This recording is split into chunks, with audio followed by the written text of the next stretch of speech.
màu rất đẹp. Mặc dù mẹ là chưa làm xong.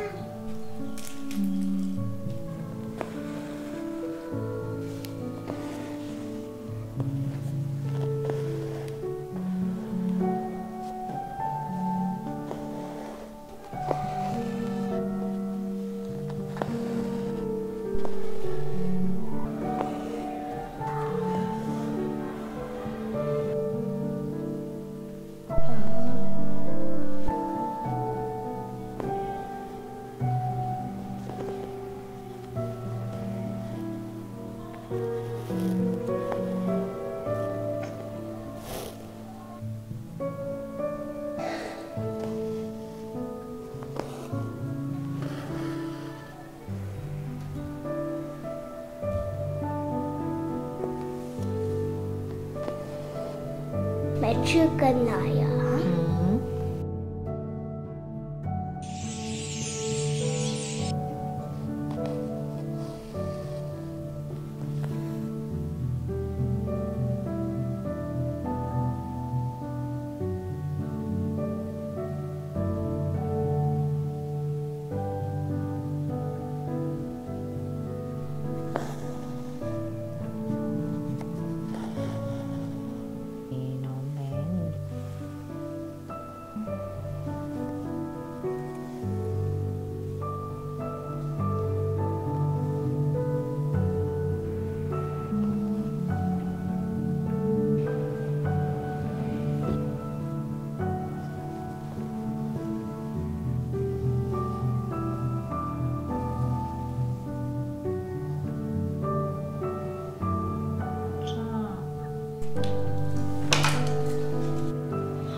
Thấy không?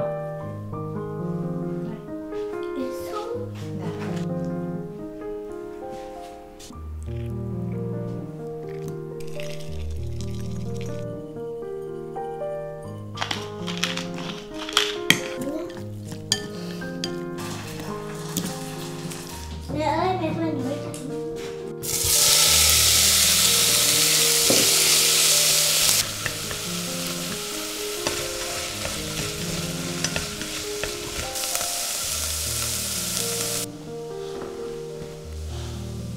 Đây là gì ấy?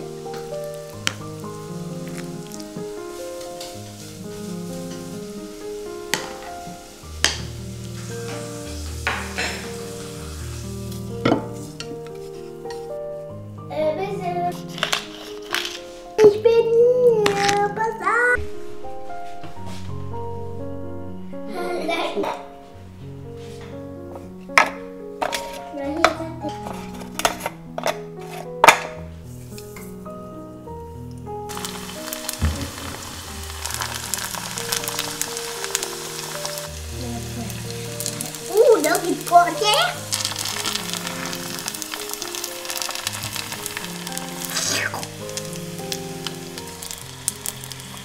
Cái đầu tiên thầy nó đẹp là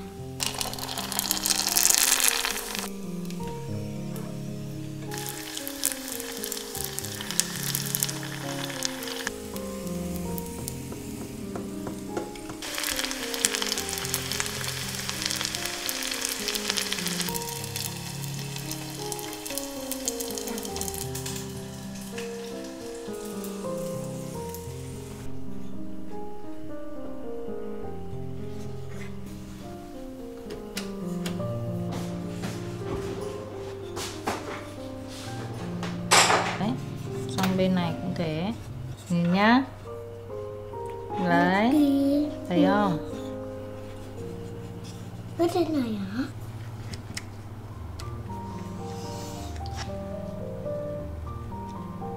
Đây.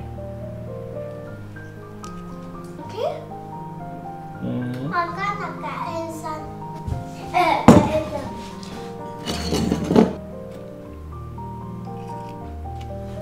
Rồi.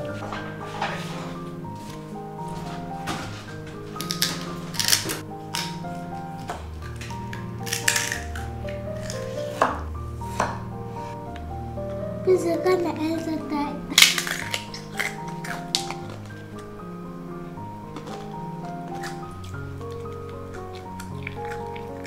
Thế mẹ không được sáng tạo à? Mẹ sáng tạo được không?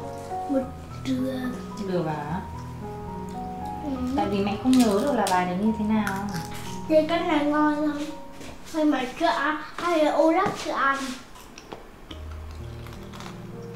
Cốc giống một cái cốc giống như cốc kem mà.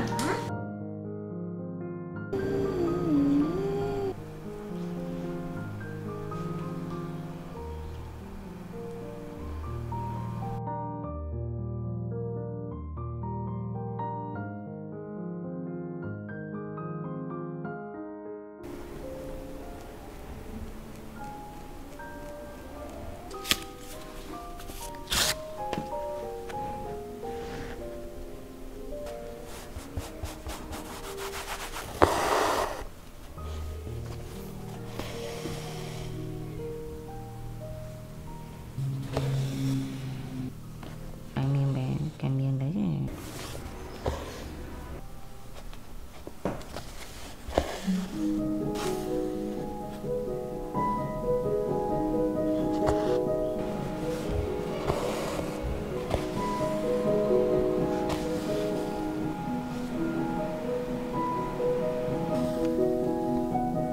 Rồi.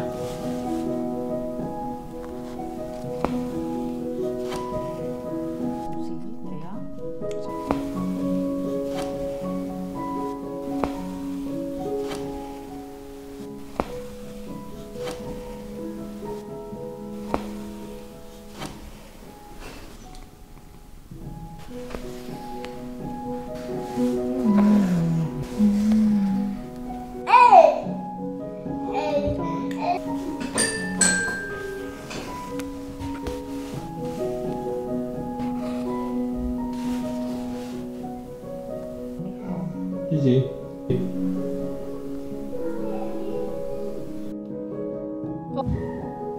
Mèo nó xinh kia.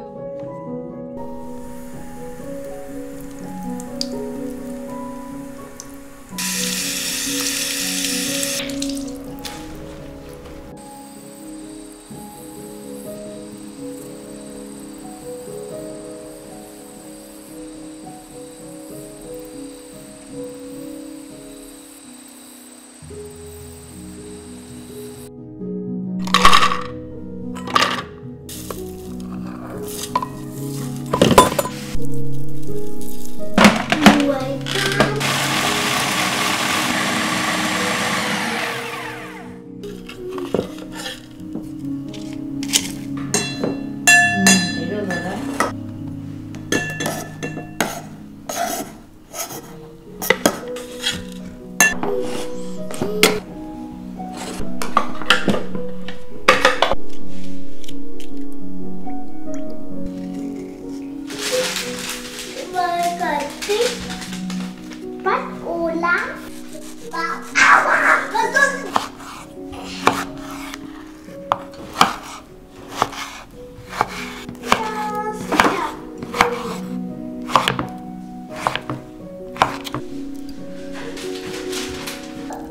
với Piga đâu với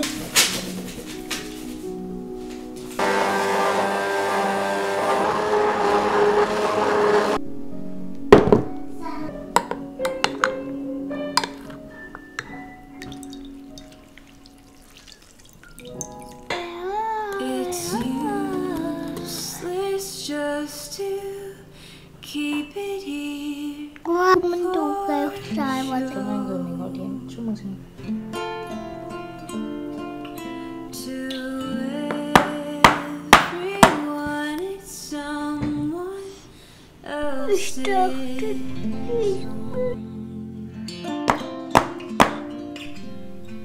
A trove possessions go to lay it away.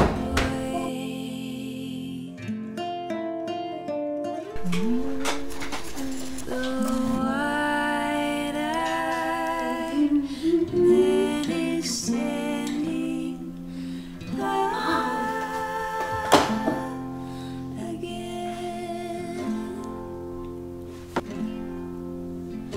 Try on all the things they leave behind. Our bones are thin and caging us inside. Thì lấy cho mẹ cái kia đi, mẹ cũng ăn.